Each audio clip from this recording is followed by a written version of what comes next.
Selamat pagi dan salam sehat bagi kita semua jemaat Tuhan, jemaat Lanraki Beringkanaya.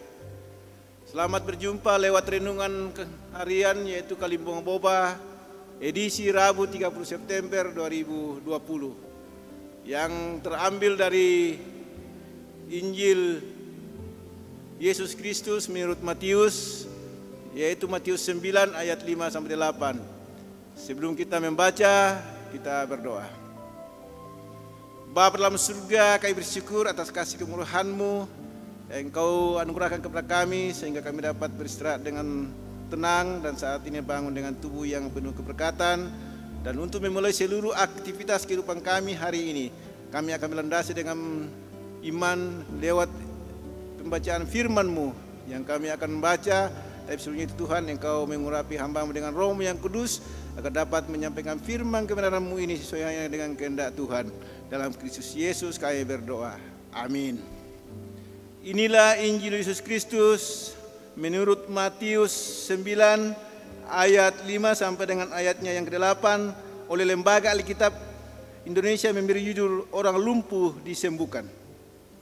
Manakah lebih mudah mengatakan dosamu sudah diampuni atau mengatakan bangunlah dan berjalanlah?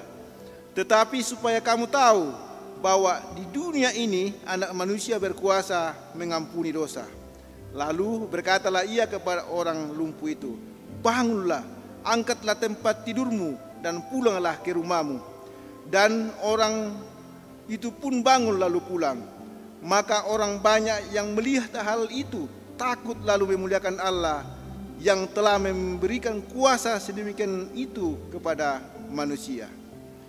Jemaat yang dikasihi Tuhan, dari bacaan kita ini diberi judul sesuai dengan perikop, yaitu orang lumpuh disembuhkan.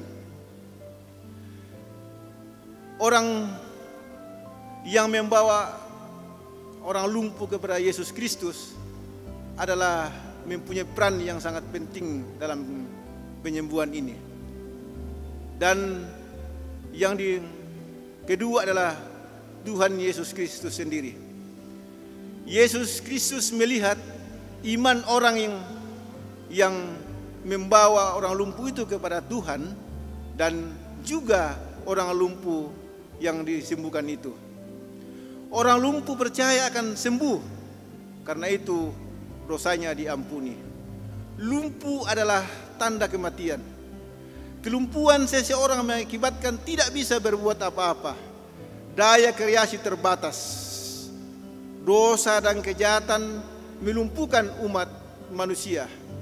Dosamu telah diampuni, menegaskan bahwa Yesus Kristus melawat umatnya untuk terus berjalan menuju keselamatan. Umat Tuhan harus berpengharapan untuk menjalani hidup ini. Sehat secara fisik, tapi lumpuh dalam semangat, tidak punya harapan. Yesus Kristus meneguhkan hati hidup kita untuk tetap tertuju kepadanya, karena Dia mampu mengeluarkan kita dari setiap masalah yang kita hadapi. Misalnya ekonomi kita bermasalah. Tuhan menghadirkan orang-orang yang dipakai oleh Tuhan, yang penting mau berrelasi dengan Tuhan dan berrelasi dengan sesama. Lumpuh fisik, Tuhan menghadirkan orang yang mempunyai talenta untuk merefleksi saraf-saraf yang bermasalah, seperti terapis, para dokter, para medik, dan juga orang yang ada di sekelilingnya. Lumpuh rohani, Tuhan menghadirkan hamba Tuhan yang berintegritas, yang sesuai dengan kata dan perbuatan. Sebab bagaimana dia akan menjadi seorang yang mengeluarkan melalui suatu masalah ketika para hamba Tuhan tidak mampu untuk mengimplementasikan dalam kehidupannya seharian. Jadi Tuhan memakai sesama dalam setiap pergumulan dan iman kepada Yesus Kristus. Iman kepada Yesus Kristus mengubahkan kehidupan dari tak berdaya menjadi pribadi yang luar biasa. Yang penting merespon panggilan Tuhan, yaitu jangan berbuat dosa lagi. Jangan banyak perhitungan, jangan banyak alasan, tapi hanya satu kata, ikut Tuhan. Karena jalan Tuhan adalah keselamatan. Tapi jalan orang berdosa adalah kelumpuhan, kematian. Tidak bisa kita berbuat apa-apa. Bapak Ibu yang dikasihi Tuhan,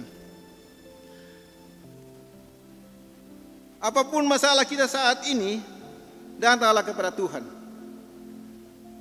Dia sanggup menyelesaikan segala yang kita hadapi. Perbuatan yang tidak menyenangkan hati Tuhan, mari kita tanggalkan. Bapak Ibu yang dikasihi Tuhan, marilah kita merenungkan pergumulan untuk mendapatkan hadiah hidup baru.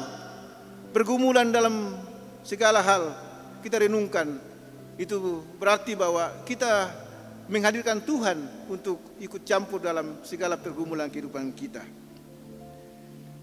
Jangan usia kita bertambah, tapi pikiran kita justru menjadi tidak proporsional. Karena itu, berilah diri kita untuk dipakai Tuhan dalam berbagai profesi untuk mendukung pelayanan. Jangan jadi penghambat pelayanan, karena hidup ini hanyalah untuk memuliakan Tuhan. Terpujilah Kristus. Amin. Kita berdoa. Bapa dalam surga, kami bersyukur atas firman-Mu yang mengajak kepada kami untuk kami membawa diri kami kepada Tuhan dalam segala persoalan kehidupan kami. Kami mengamini bahwa Tuhan akan hadir dalam seluruh yang kami hadapi dalam hidup ini. Dalam hari ini, dari seluruh yang kami akan lakukan, Tuhan pasti hadir.